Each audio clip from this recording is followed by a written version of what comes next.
Salut la famille de Baptiste Sonia Kamega.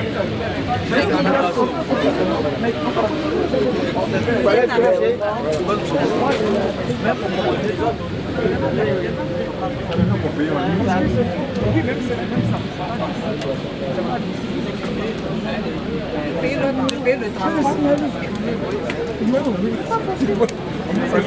n'y a pas le logo, mais je sens que c'est bon. De l'Union européenne. Merci beaucoup.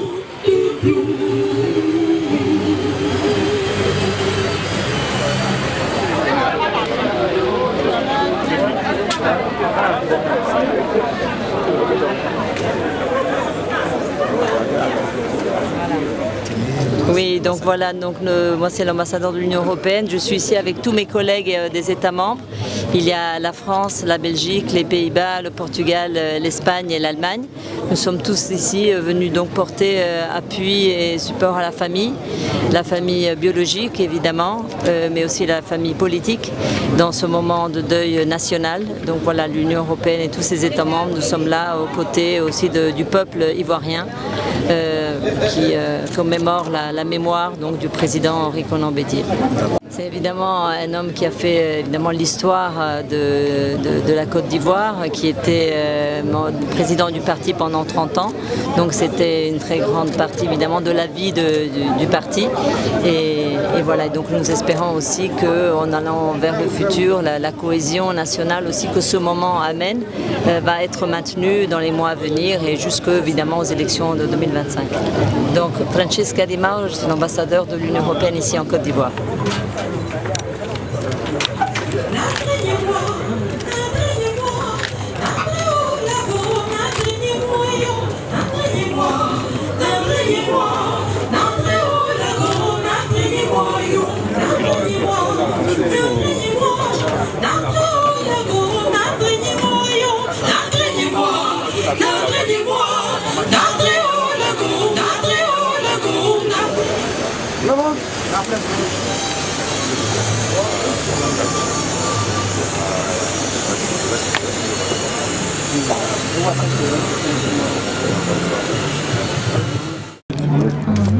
Les photographes, c'est bon? Ok. C'est levé. C'est pour ça qu'on dit c'est bon maintenant.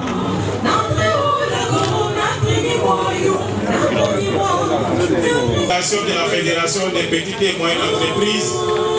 Et juste après cette délégation, nous allons...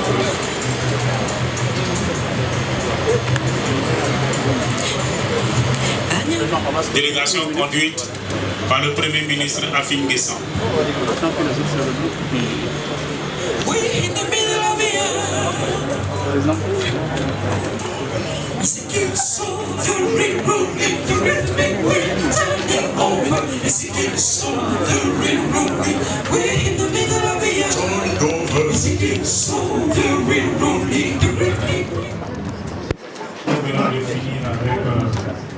Le Premier ministre Afin Guessan, président du Fonds populaire ivoirien et sa forte délégation, nous allons recevoir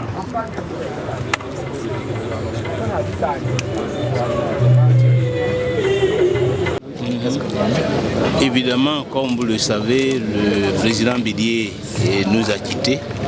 C'est une lourde perte pour la Côte d'Ivoire lorsqu'on sait ce que la personnalité a représenté dans l'histoire de ce pays, aussi bien au plan du développement, de son développement économique qu'au plan politique. Il a gravé toutes les marches de l'État. Il a été président de la République de Côte d'Ivoire. Il a marqué de son empreinte les grands projets de développement économique et social. C'est donc une personnalité qui n'appartient plus ni au PDCI, ni même à sa famille, mais à la Côte d'Ivoire entière. Au moment donc où il nous quitte, c'est toute la Côte d'Ivoire qui doit se rassembler pour lui rendre un dernier hommage, pour s'associer au deuil, pour manifester la compassion et la solidarité à son épouse, à sa famille, à tous ceux qui l'ont connu et aimé. Et donc c'est ce devoir que nous sommes venus remplir auprès de la famille biologique, auprès de la famille politique. Pour leur dire Yakou, pour leur dire qu'à l'image de tous les Ivoiriens, nous sommes à leur côté, que nous prendrons toute notre part dans les différentes étapes pour que le président Bédié soit conduit dans l'honneur à sa dernière demeure. Mais ce que nous retenons du président Bédié, c'est d'abord, je dirais, le courage et la résilience. Pour ceux qui ont suivi l'histoire de ce pays, pour qui pouvoir accéder à la tête de ce pays, il a connu beaucoup d'épreuves. Mais il a toujours rebondi. On se rappelle de cette période de 1977, quand il a été, je dirais, débarqué du ministère de l'économie et des finances dans des conditions assez difficiles. Beaucoup pensaient que c'était la fin de sa carrière. Mais en 1980, il est revenu pour prendre la présidence de l'Assemblée nationale. Et de là, il a continué pour, je dirais, conquérir la présidence de la République en 1993. Ceux qui ont vécu cette époque savent aussi que cela n'a pas été facile, son accession au pouvoir. Il a connu aussi le coup d'État de 1999. Beaucoup pensaient que c'était la fin. Mais le président Bédié est revenu en 2001. Et il a repris sa place à la tête du PDCI. Et il a continué de marquer l'histoire de ce pays. Même s'il n'était plus à la tête du pays, mais rien ne pouvait se faire dans ce pays-là, et même aujourd'hui, sans la contribution du président Lékonan Bédié. Donc c'est un homme courageux, un homme résilient, un homme déterminé à servir le pays, un homme qui avait de grandes ambitions pour la Côte d'Ivoire. Je l'ai indiqué tout à l'heure, quand on regarde les grands projets de désenclavement de l'Ouest à travers l'ARSO, l'AVB, la SODESUC, CIDT, le programme d'action commerciale, Agripac, etc., les fonds sociaux. Pendant cette période où il était aux affaires, il a bien montré son ambition de faire avancer le pays. Et donc, il a mérité de la nation. Et je crois que cette mobilisation que nous enregistrons autour de ces obsèques sont amplement méritées.